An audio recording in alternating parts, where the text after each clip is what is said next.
I found one of the cringiest Jehovah's Witness propaganda videos I've ever seen.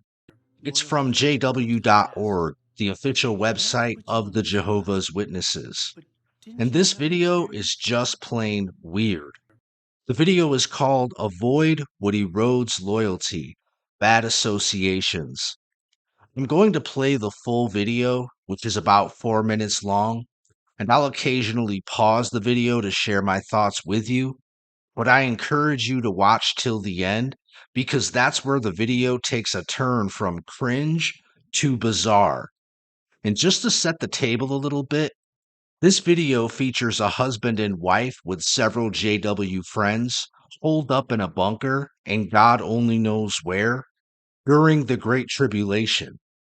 The husband asks his wife to share a story from the past where her loyalty to Jehovah, meaning her loyalty to the Jehovah's Witnesses organization, was put to the test. And the moral of this story is that even something as simple as sharing a cup of coffee with a non-Jehovah's Witness coworker can lead to spiritual destruction. Enjoy.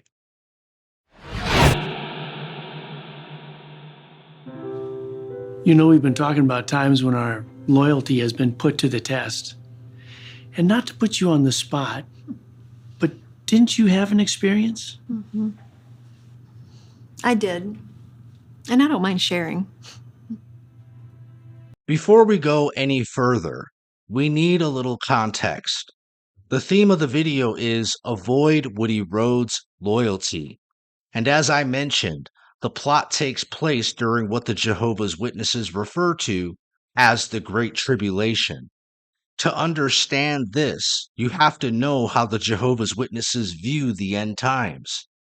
They believe that during the Great Tribulation, their congregations will be forced to go into hiding, holding underground meetings while the rest of the world falls apart. It's seen as a time of intense testing where only the truly loyal will survive.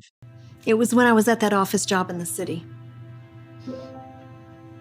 It was just coffee as usual. Karen, we're making some coffee. Did you want some? Oh, I love it. The good stuff, right? Oh, yes. Thanks. Boy, I can smell it. And somebody brought treats. It's wonderful, thank you. Yeah. So how are things going? But this time she started telling me about her problems at home. So John, he got a text message from his ex-girlfriend. No, that must be very hard for you. Yeah, it is. You know, there are some things in the Bible that have helped me in my marriage that I would love to show you. I was excited about the chance to give a witness. Hey, good morning. Hey, good morning. Is that for me? I know how you like it. Ooh, thank you. From time to time, we talked, kept the conversations brief. And that was it. Hey! But over time, the conversations grew. And husbands and family were often the hot topic. And everyone had a viewpoint. If I may, there's some things in the scriptures that I think... I still thought I could give a witness and actually teach them something about Jehovah. No.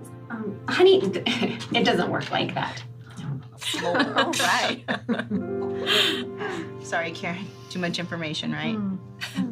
You know, with a husband... But in reality, I was the one being taught. Tell me about it. I have all three. And I was a quick learner. I was sure their thinking wasn't rubbing off on me. Until one day when Robert called. The girls knew that Robert and I had had a small disagreement that morning. And he was calling to apologize. Although some of it was my fault. Karen, did you want to get a little coffee? No, it's him. If you don't want to talk to him now, then don't. Besides, it sounds like he could use a little silent treatment.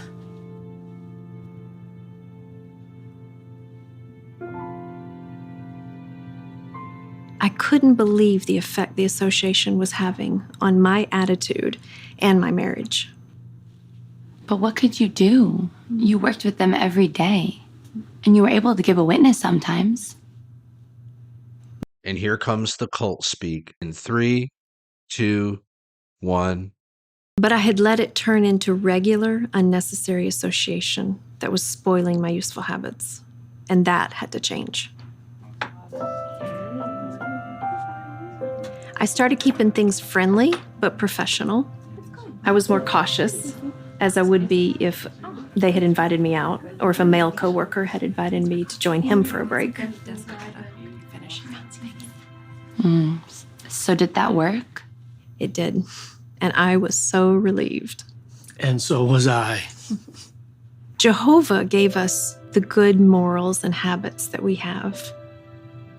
Exposing myself to bad association was being disloyal to him. Here is the real issue. It is not about bad associations. It's about not having a spine.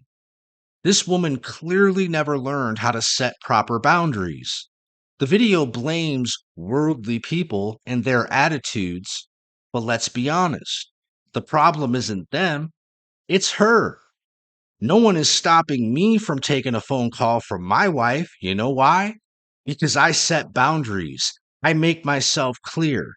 The problem is, this woman should have never told her coworkers about the fight that she had with her husband in the first place. You don't bring your marital problems to work. Of course they responded the way they did. They were being supportive. If a woman keeps telling her coworkers, friends, family, whoever, how terrible her husband is, what do you expect them to say? This isn't about bad associations spoiling useful habits. This is about a cult member who never learned how to think or function outside of the bubble. And when the real world felt uncomfortable, she ran back to the only place she knows, the cult. And here's where things get weird. When I think how far we are now into the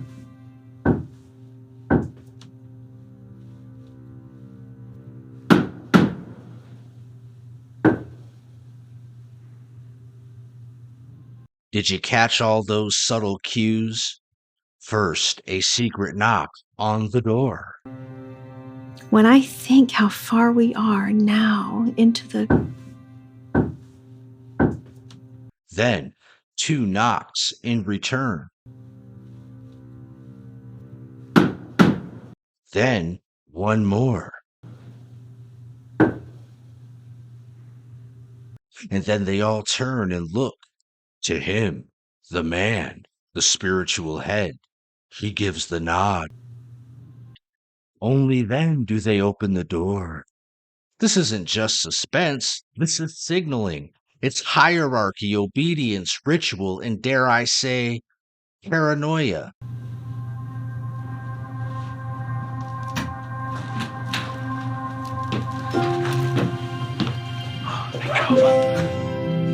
How was it out there?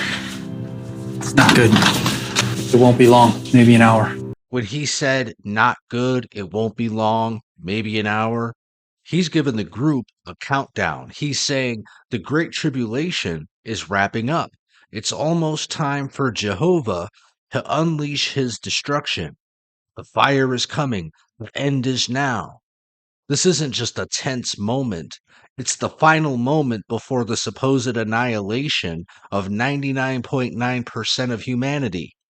Because after the Great Tribulation comes Armageddon. That's the level of fear and urgency this scene is trying to instill. Is Kevin with you? He said he's not coming. That he doesn't want to have anything to do with us anymore. How sad. Now, this far into the Great Tribulation.